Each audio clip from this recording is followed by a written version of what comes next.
Curso Bíblico, Mensagens de Paz e Esperança.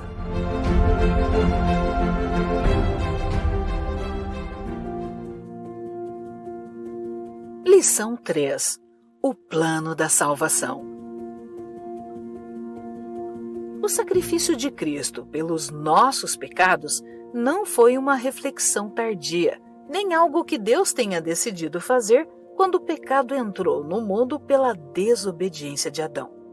Este plano foi elaborado pelo Deus eterno, o Todo-Poderoso, que já conhecia todas as coisas antes de criar o mundo.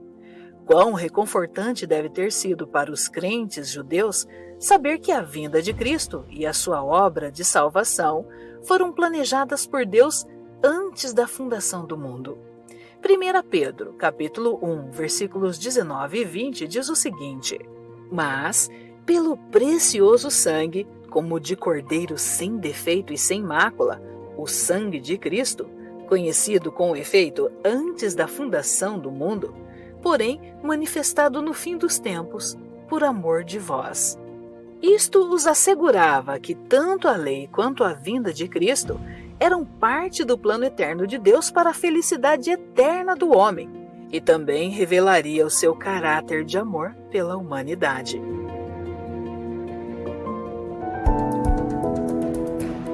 Pesquisa na Bíblia.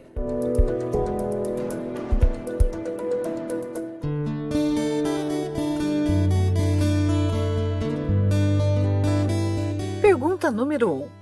Qual foi o plano de Deus para nos salvar da morte eterna? João, capítulo 3, versículo 16.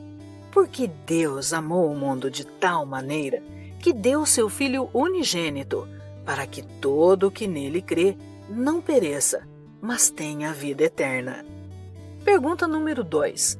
A quem Jesus, o Filho de Deus, veio salvar? Lucas, capítulo 19, versículo 10. Porque o Filho do Homem veio buscar e salvar o perdido. Pergunta número 3. Qual é a obra do Espírito Santo na vida daqueles que estão estudando a Bíblia? João, capítulo 16, versículo 13. Quando vier, porém, o Espírito da verdade, ele vos guiará a toda a verdade, porque não falará por si mesmo, mas dirá tudo o que tiver ouvido e vos anunciará as coisas que hão de vir. Pergunta número 4. Para se libertar do pecado, que deve fazer o pecador em primeiro lugar? Atos capítulo 3, versículo 19. Arrependei-vos, pois, e convertei-vos para serem cancelados os vossos pecados. Leiamos também Mateus capítulo 4, versículo 17.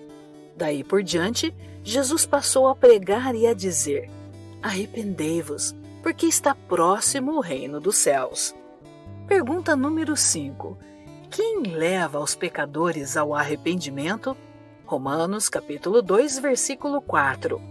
Ou desprezas a riqueza da sua bondade e tolerância e longanimidade, ignorando que a bondade de Deus é que te conduz ao arrependimento? Leiamos também 1 Samuel capítulo 10, versículo 6. O Espírito do Senhor se apossará de ti, e profetizarás com eles, e tu serás mudado em outro homem. Pergunta número 6. Qual foi o preço exigido para salvar o pecador arrependido? 1 Pedro, capítulo 2, versículo 24. Carregando ele mesmo em seu corpo, sobre o madeiro, os nossos pecados, para que nós, mortos para os pecados, vivamos para a justiça. Por suas chagas fostes sarados. Pergunta número 7. Como alcançar e ter a salvação? 1 João, capítulo 5, versículos 11 e 12. E o testemunho é este, que Deus nos deu a vida eterna, e esta vida está no seu Filho. Aquele que tem o Filho tem a vida.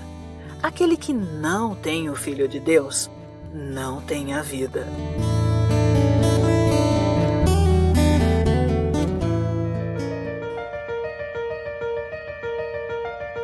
Deus estabeleceu um plano mediante o qual o seu Filho daria vida em lugar do pecador. Dessa forma, todo o que o aceita como Salvador é perdoado e recebe a promessa de vida eterna.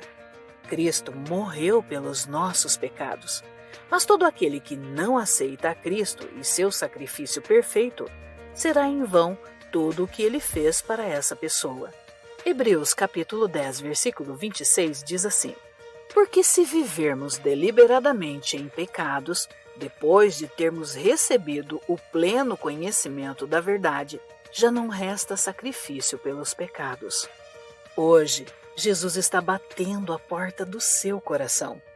Não deixe para o amanhã. Apocalipse capítulo 3, versículo 20, diz assim: Eis que estou à porta e bato. Se alguém ouvir a minha voz e abrir a porta, entrarei em sua casa e cearei com ele, e ele comigo.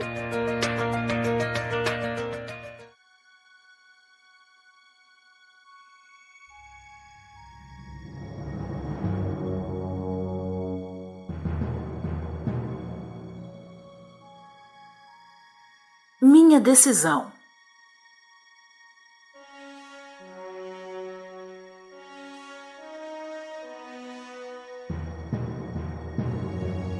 Aceito o trabalho do Espírito Santo para transformar a minha natureza pecaminosa e quero hoje entregar o meu coração a Jesus, aceitando-o como Senhor e Salvador da minha vida, e desejo que meu nome seja colocado no livro da vida. Não obstante, alegrai-vos, não porque os espíritos se vos submetem, e sim porque o vosso nome está arrolado nos céus. Lucas, capítulo 10, versículo 20.